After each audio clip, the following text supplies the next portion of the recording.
Kana kanikora. Kana kanikora, kona kora kora. Nako kora, kona kana kanikora kora. My name is Njeri Wangari. I am a 43-year-old mother of three, writer, poet, author, multimedia storyteller, and communications practitioner. Very passionate about telling stories and do that through different ways. Started out as a poet back in 2004. Wow. Yes, I started as a poetry back in 2004. I think I was 2 years old. Yes, and from that time, I was very unsure about what I was doing because I hadn't. Whereas I was passionate about literature and I had done literature at school, I still had a lot of imposter syndrome about what I was doing. But I took a lot of encouragement from my boyfriend then, who's my husband now, for me to start a blog back in the day and start performing. And so started out with a blog, and then soon after I joined the spoken word community. So we became the sort of pioneer spoken word artists. And so what would later become Kenya's contemporary poets. Then fast forward to 2010, I published my first poetry book. Soon after, I think about 2 years later, I myself together with my husband co-founded Kids.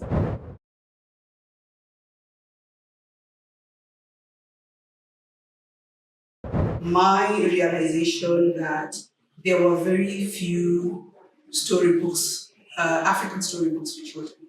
You know the way you live in an environment and you don't notice some things until something happens to you and you're seeing it all over the place. That was me in 2010. So after we had our firstborn daughter, and I was looking for storybooks to read to her, I'm going to bookshops, and the only books I'm seeing is I don't know, it's what are the books that were there then? And it's basically the same stories that we grew up on. I was seeing a lot of Little Red Riding Hood, a lot of basically Western books for children. And I was not seeing storybooks that had my daughter's face in them. The stories were all about apples and snow and autumn and all those things. And I was like, as someone, and that time I was working for a publisher. Okay. And but then I was like, beyond the publisher that I was working for, I can't find books. And even sometimes the books were not easy to find in the libraries. But I was looking for variety. And again, there's a certain quality that you look for, which wasn't and there wasn't variety in stories. And that's when I started realizing that we don't have many stories for children. And we were at a time, 2010 is around the time that Kenya, the sort of fast fiber cables had landed in Mombasa, and suddenly the country was opening up. We were getting access to the internet, we were getting mobile phones. So I was like, and back then, if you remember me, I mentioned that I started out in IT. Yeah. So I was as the head of IT in that publishing house. And so the first thing that I thought about was, why don't I come up with, right back then the craze was apps, or developing apps for everything. So then I was like, why don't I develop an app? Why don't I start a company, develop a storytelling app, and that way my children will have access to this and many other children. So that's what I did. So we started Kids, and we built Africa's first storytelling app. It's called Safari Tales. Okay. Yes. It was called Safari Tales, and there are very many similarities with Safari Tales and just many kids. They're all connected. So, but the app was way ahead of its time. As I've mentioned, it was the year 2010. As much as, yes, we thought that now everyone is going to be connected, that growth did not happen immediately. We thought it would probably be another 2-3 years, but it took much longer for smartphones and tablets to be as commonly accessible as they are now. And so the app didn't take off, but we did develop the app. We did develop the proof of concept. It was an amazing app. Went into the studio, got a bunch of storytellers. We went and recorded, and we had all these stories from different communities together. So what the kind of content that I was looking for was not just stories, African stories, but also an aspect of what you call African folklore. So folklore is comprised of the stories, the fables, the tongue twisters, the songs, and all those. So the app you could access all that. So that that didn't take off, and so and then had lots of challenges with development and things like that. So it's a really new space. Yes, and I burned my fingers. I lost a lot of money because I was dealing with developers. They get to a point, they get stuck, and so I was completely drained, both spiritually, creatively, and financially. So I took a break. I took a break from around 2014, 2015. Went on hiatus. Then 3 years ago is when now when I became a member of Baraza, I noticed that the space, whereas it was a space for creatives and those in media, I noticed there was a gap when it came to nurturing the next generation of storytellers. And so I approached Cynthia Baraza and I told her, you know what's in there? Why don't we start a kids club, storytelling, book reading, and this is with the aim of nurturing the next generation of storytellers, because we need to retain that. As parents, we are really struggling with what is it called? Use of gadgets. Okay, use of gadgets. Yes, that has become a huge challenge to a lot of our past parents. Just being able to sort of set that rule in the house of I have set the rule in this house that we will not watch TV, we will not use any gadgets from Monday to Friday, we will only watch TV from Friday and Saturday, Sunday, because that's the rule that we sort of set up in our own house, and 10 years, 15 years down the line we still follow. But it's to being intentional about parenting and knowing that every aspect of parenting is not just about you providing food, clothing, and shelter. It's also about realizing some of the things that are going to affect your child's behavior and dealing with screen time. And we notice that screen time is a huge problem, and it still is for a lot of parents. So the idea that now I had and brought to Baraza was, why don't we set aside, why don't we put together an event where so back then it used to be every other month. So we'd do 1 month, skip one, and like that. So we'd have 6 in a year. So why don't we have an event where we have a writer, we have a storyteller, and we have activities that are related to that. So what will happen is that children get to know that writers are actually people, human beings who look like them, and they're not aliens that learn from Mars, write stories and then write books and then disappear. So for them to see and interact with an author, and I knew and I believed that I was going to have a very profound effect on children. Is for children to be exposed to different forms of storytelling. So they've encountered an author who's read from their book, they've asked questions, how did you get the idea of writing this book, how long did it take you, all those questions, interactions and things like that. Then they're also being exposed to another aspect of storytelling that we have known as Africans, that we have been used to from time immemorial, where I'm not saying myself per se, because that didn't happen during my generation, but my mom during meal times in the evening, they would sit around the fireplace and listen to stories. I think I did get an aspect of that from my grandmother, because I grew up with my grandmother. But that's something that I wanted us to retain, because it's something that is very innate to us as human beings. We are driven and motivated by stories. So having that told in an oral way that brings in an aspect of music, singing, dancing, and things like that. And that's how the Kids Elite Club was born. We live in a society that is very profit-driven, and at the expense of humanity and the intangible things that make us human. Because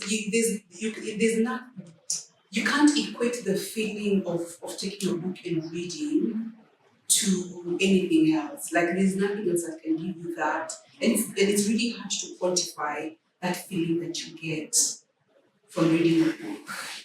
You get, like it's really hard to quantify. However, when we subject certain things to the industrial age of this book has to make money for it to make sense, then that's where we lose it. That's where we lose it. And for a lot of authors, the reason why they keep doing it is because, and you notice for a lot of the authors, it's because they have children. That's why you find that a lot of authors, most of them are women, because you bring it for your children. You bring it for your children. There's a bigger reason as to why you're writing that book for children, and it's not for money, because if it was, you wouldn't be doing it.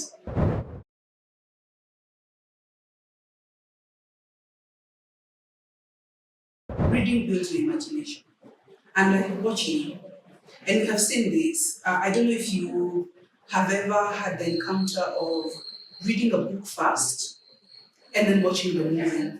Okay, books are richer. They apart from just the vocabulary, now looking at it from a child's perspective, being able to build their vocabulary, building their imagination for them to be able to see the use of we call them. It's actually not what we call them, but what they are called in creative writing. Stylistic devices. Stylistic devices are devices like symbolism. So when you use symbolism in a form of creative writings, it's really hard to bring that out in a movie.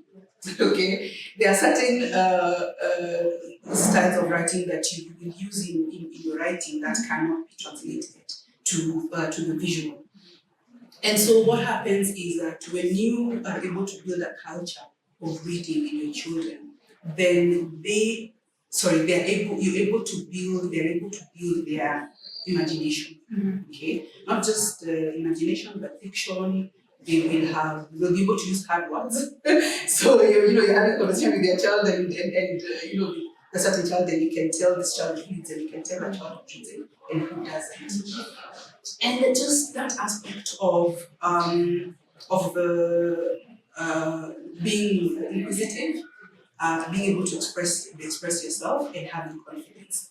Because those are things that you generally, because when you can express yourself, you become confident, right? You know how to express yourself. And how you learn to express yourself is because you know the words. You know the words to use, okay? And you know how to use them. And so that generally now is able to.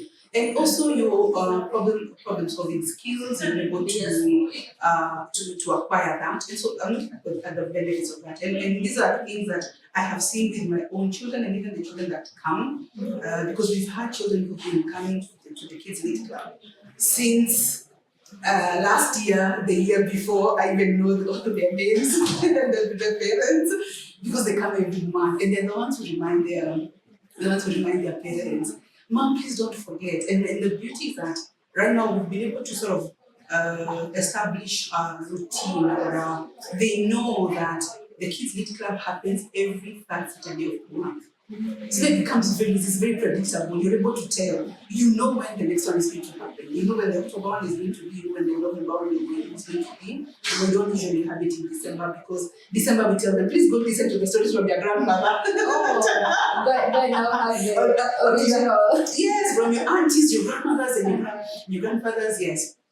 But so we've been able to build that predictability. And now back to your question on, and I hope I've answered the question on what it does. Now, how do you inculcate that?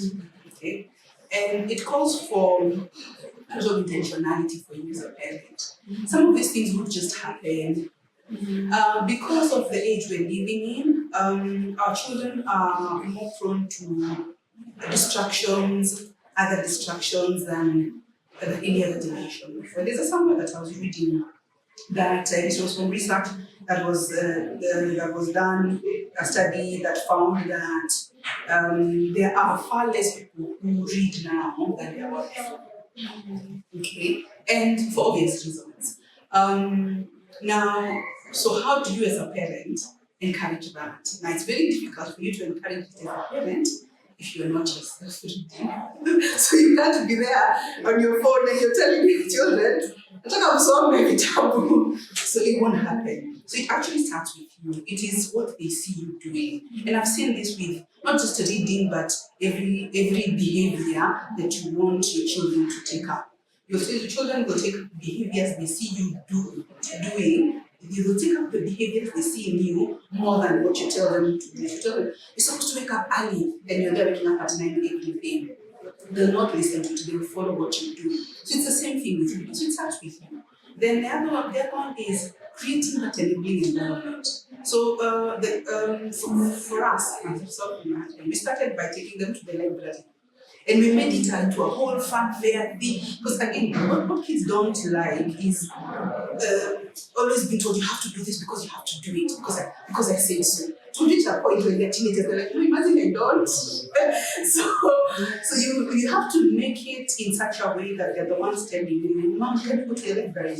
Why? Because you made it such fun. You made it into a picnic thing. Now the library that we go to almost every other Saturday, but they sort of changed their rules, was the Maktaba Queen, the national, like Kenya National Library Service, the one that is in Upper Hill. So we do that. And because they used to release books, we go borrow books, 2 weeks, and then they return. So we made it into a whole, it became like a family ritual. And so that's why we picked it up, because we did it for a very long time. So nowadays, what I see is that now they've taken on that, and we just see it happening with them. So they are right now reading the Diary of Wimpy Kid. So yeah, that's become the crazy schools. But it actually for your children to turn to a book every moment they feel idle and they're like, oh, I finished my chores. Now it's time for me to relax. And how do I relax? By reading a book. That doesn't happen at like a turning on a switch. No, it won't happen. It has to be you building that culture in your house and taking away distractions. As I said, we have enforced screen time. So even if you don't read, there's no screen that is going to be switched on for you. You will not have access to a screen. So you might as well either read or go outside and play. Yeah. So and it's possible to enforce these things. One of the things that I really encourage parents is not to allow our children to sort of be dictators in our house. The parents used to tell us, hii nyumbani yangu, mtaenda mtatuacha na baba yako na baba yenu. That kind of, but finding a better way of relaying it, but for them to know that as long as they're in your house, and you're doing it for their benefit. It's not because you are being malicious or you're trying to you're trying to punish them, but it is for their own. Because there are lots of things that we did as well when we were kids and parents would tell us, no, this is for your own good. I remember, I think eating vegetables, but all of us have problems with vegetables. You're told, no, you have to eat vegetables because they're good for you, but we never used to understand why. And until now, we became aware. Yeah. So this is one of those things. It's one of those things. Yeah.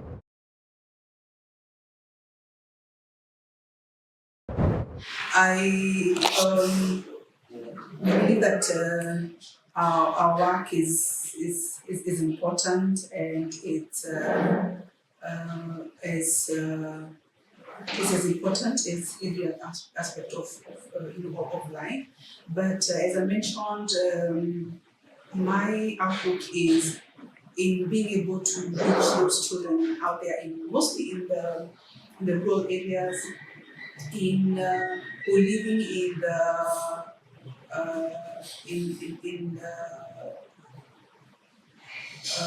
areas where they do not have access to books. You'd be surprised how many schools don't have libraries.